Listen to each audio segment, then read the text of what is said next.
Thank you very much. Thank you all for coming on, as Margaret says, such a very hot day today.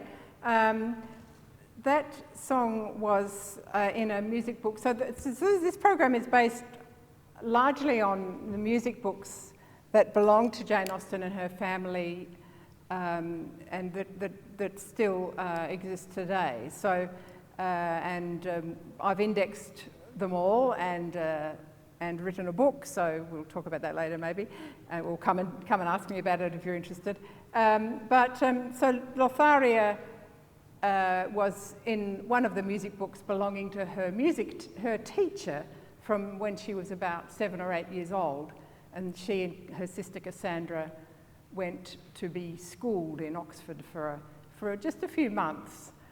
She ended up with the music collection or a couple of the music books belonging to this woman who was a distant relation by marriage. So that is a song by Thomas Arne, who was seems to have been one of Jane's favourite composers, and unusual in the fact that he was not a contemporary of hers.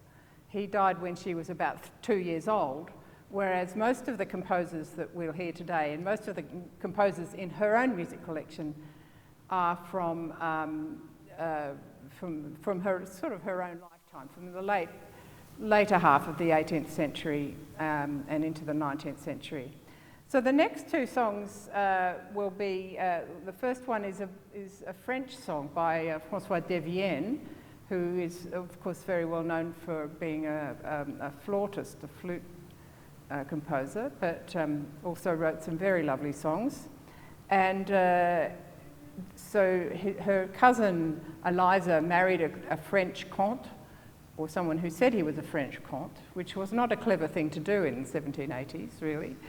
And unfortunately, it didn't work out well for him. But his wife Eliza, who was Jane's cousin, lived in France for a while and collected music there, and so she would have shared some of this music with Jane. And we know that this song that I'm about to sing is one of the songs that Jane was still singing later, almost at the end of her life.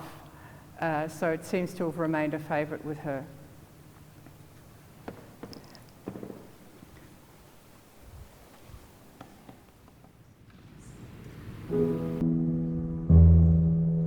Que j'aime avoir les hirondelles à ma fenêtre tous les ans, venir m'apporter des nouvelles de la prochaine printemps.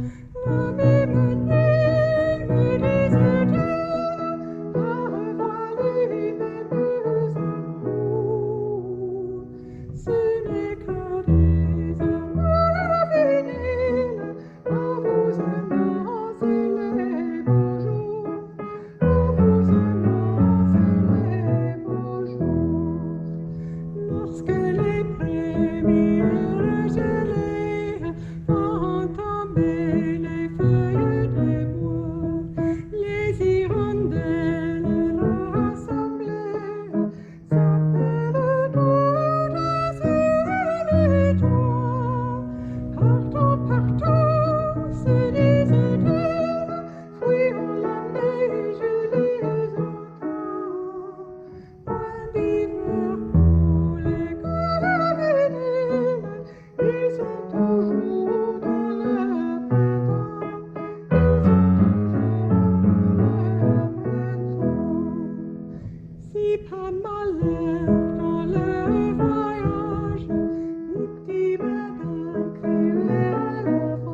Thank you. Thank you. So, I don't think I've got a translation of the French one in the program, have I? It's about it's how I love to see the swallows coming to renounce spring, but then, you know, and how if one is caught and by a cruel child and caged, its mate will die of d'ennui, de douleur et d'amour, of you know, ennui and love and sorrow nearby. You know, you'll see the mate of this swallow also dying nearby. So it's a very sad little song about captivity, about the problems of being locked up, and of course that's what Queen Mary's Lamentation, Queen Mary, Queen of Scots. That song is one that Jane Austen collected. She was a great sort of admirer of Mary, Queen of Scots. She was on the side of the Stuarts in that sort of long-running debate, and so that was something that she talked about in her. She wrote a wonderful parodic history of England when she was about 15, and one of the really powerful bits of that was her attack on Queen Elizabeth and what she did to Queen Mary. So that song kind of goes together along with that passage she wrote about Mary, Queen of Scots. So the next piece is the Adagio from a Haydn piano sonata. So she didn't just, she also played the piano solo, so I'm doing a few little solos as well. Not that I'm a pianist, so please don't expect a prodigy, as I think Mr. Weston said to somebody in Emma once.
So my soul's Lord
Thank you.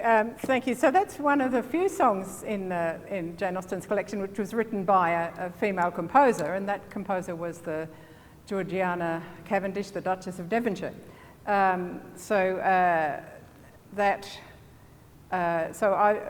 You will see in the program I've noted various people's names in relation to these songs, and the previous bracket with Queen Mary's Lamentation and this Haydn Sonata, I've noted Cassandra Elizabeth Austen, her older sister, who apparently, according to some accounts, was completely uninterested in music, didn't like music, didn't want to have anything to do with music. But then she and Jane seemed to have these musical jokes or musical sort of links with her. And Queen Mary's Lamentation was a song that Jane quoted in a letter to Cassandra when she said, she was hoping that Cassandra would be coming home soon because Cassandra was staying away, visiting relatives, and she said, well, it's no use to lament. I never heard that even Queen Mary's Lamentation did her any good. So there's these little jokes between them, and there's another one we'll look at that we'll come to later in the program. And the sonata, the C major sonata, is written out in Jane Austen's own handwriting in full. So all three movements. Imagine that nowadays. If you wanted a Haydn sonata, having to write it out, every single note of it, in your manuscript book. And then Silent Sorrow, that's a song which she had in her own manuscript book, but also another sister-in-law, her rich brother Edward's wife, Elizabeth, had that song. So it was probably quite popular among generally it was from a stage play. It's a very interesting stage play called The Stranger. Anyway, so now some more Haydn, a Haydn song, the only Shakespeare lyric in the whole of the Jane Austen's music collection, which is interesting. I mean, there were a lot of Shakespeare songs around, and she would have heard them, but she didn't particularly choose to write them out in any of the books that we have. And then we'll have some little country dances.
So, so that's on just about the last page of her last manuscript book. There are three country dances. I've got a copy of the manuscript book here if you want to come and have a look at it later. And there's this song called The Black Dwarf, or a little dance called The Black Dwarf, which looks to me as though it's written out in a child's handwriting. So that's why I played it like a child. You know, I was pretending to be an 8-year-old, right? Playing that.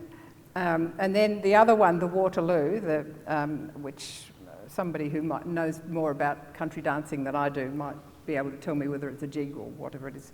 But the Waterloo, now the Battle of Waterloo was in 1815. Jane died in June 1817. So it's got to be one of the last things she copied into her manuscript book. And I haven't been able to find that little dance anywhere else, actually, which doesn't mean she composed it. A lot of music was very ephemeral in those days. So anyway, so those little things, and of course the wonderful Haydn piece, which is a bit of a contrast. So the next one is also one of the musical jokes that she had with Cassandra. And they had their niece Anna Austen, the daughter of her eldest brother James, probably wasn't musical, but Jane wrote to her in 1811 when Anna was about 17 or 18 and said, "She is quite an Anna with variations, but she cannot have reached her last, for that is always the most flourishing and showy. She is at about her third or fourth, which are generally simple and pretty." And I just thought that was a clever musical joke, but then I was sort of flicking through composers, music publishers' catalogues on the back of old music and things like that, and I found this thing called Anna with Variations by Dussek. Jan Ladislav Dussek. So I thought, well, maybe she knew that piece. So I'm just going to play the theme. I'm not going to go through all the flourishing and showy bits. Just play the theme of that song, which is called "Shepherds, I Have Lost My Love."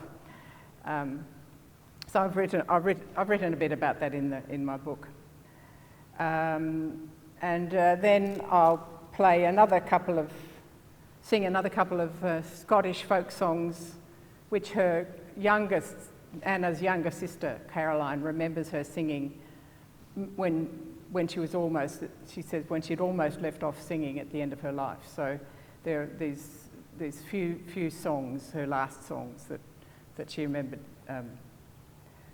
that Caroline remembered.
That actually happens to be the only Robert Burns song lyric among her whole manuscript collection too. So it's quite interesting. Anyway, I have